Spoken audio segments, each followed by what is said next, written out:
बिस्मिल्लाहिर्रहमानिर्रहीम अस्सलाम वालेकुम। कैरियों का सीज़न है तो सोचा एक ज़बरदस्त रेसिपी आपके साथ शेयर करूं। हमारे घर में ये रेसिपी बहुत पसंद की जाती है, शौक़ से खाई जाती है।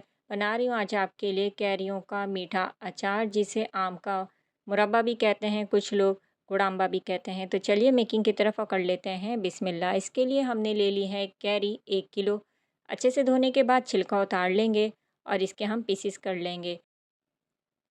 तो एक-एक करके हमने सब किसी तरीके से पीसेस कर लिए हैं और ये बहुत ही ज़बरदस्त आसान रेसिपी है। सिर्फ़ 2 से 3 इंग्रेडिएंट्स आपको चाहिए होंगे जो कि आपके किचन में ही मौजूद हैं। और ये रेसिपी अगर आपने इससे पहले नहीं ट्राई की तो ज़रूर ट्राई कीजिएगा और ट्राई करने के बाद कमेंट सेक्शन में ज़रूर बताइएगा कि आपको ये रेसिपी कैसी लगी। तो चलिए नेक्स्ट स्टेप की तरफ चलते हैं। हमने ले लिए है एक कढ़ाई और इसमें तकरीबन 1 लीटर हमने पानी डाला है और इसमें ये हम ट्रांसफ़र करके मीडियम फ्लेम पर इसको पकने के लिए रखेंगे, इतना कि ये सॉफ़्ट हो जाएँ। तो ये जब बॉयल हो जाए, अच्छे से नरम हो जाएँ, तो फिर हम इसको एक प्याली में निकाल लेंगे। पानी हम इसका नहीं फेंकेंगे, कैरियों को अलग रखेंगे और इसको हम कवर करके रख देंगे। और जो पानी है वो जब रूम टेम्परेचर पर आ जाए तो उसको भी हम एक अलग बर्तन में निकाल के कवर करके रख देंगे। इस पानी को फेंकिएगा नहीं, ये बहुत आगे काम आने वाला है। तो वीडियो को एंड तक ज़रूर देखा करें ताकि कोई स्टेप आपसे मिस ना हो जाए।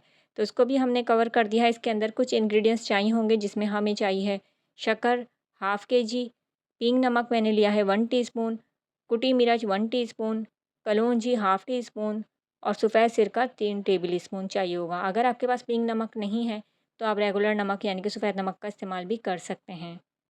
तो देखा आपने कितने कम इंग्रेडिएंट्स के साथ ये ज़बरदस्त रेसिपी तैयार होने जा रही है। तो अब हमने उसी कढ़ाई में डाल दी है शक्कर और उसके अंदर हम वही पानी इस्तेमाल कर रहे हैं जिसमें हमने कैरियों को उबाला था। तो ये तकरीबन हाफ़ कप के बराबर मैंने लिया है, यानी आधा कप।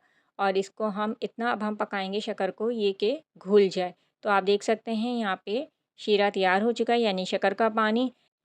तो बस अब जल्दी से हम इसमें डाल देंगे कलौंजी, साथ ही इसमें डाल देंगे हम कुटी मिर्च और नमक भी। तो ये तीनों चीज़ें इसके अंदर जाएँगी। सफ़ेद सिरका हम एंड में डालेंगे, अभी इसका इस्तेमाल नहीं करेंगे, तो उसको अभी हम साइड पे रख देते हैं। तो ये 3 इंग्रेडिएंट्स इसके अंदर जा चुके हैं, चम्मच की मदद से चलाएँगे और एक उबाल आने पर हम इसके अंदर डाल देंगे जो बॉयल हुई हुई कैरियाँ रखी हैं हमने एक बाउल में, वो इसके अंदर डाल देंगे।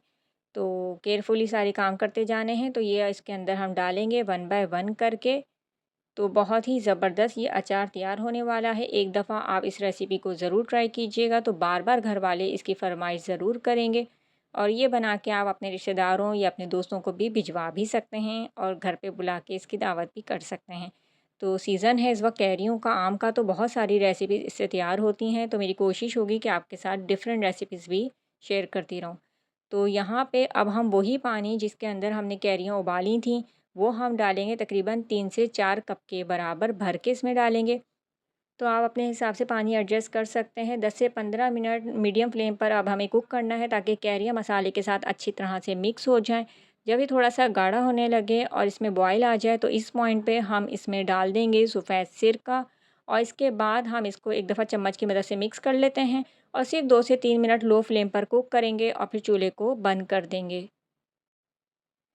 तो डिश आउट करने का टाइम आ गया है। तो देख सकते हैं कि कितना ज़बरदस्त और कितना आसान तरीके से मैंने इस रेसिपी को आपसे शेयर किया है।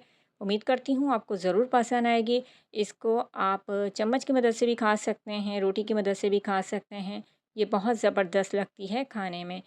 तो ये थी मेरी आज की रेसिपी। नेक्स्ट वीडियो तक अल्लाह हाफ़िज़।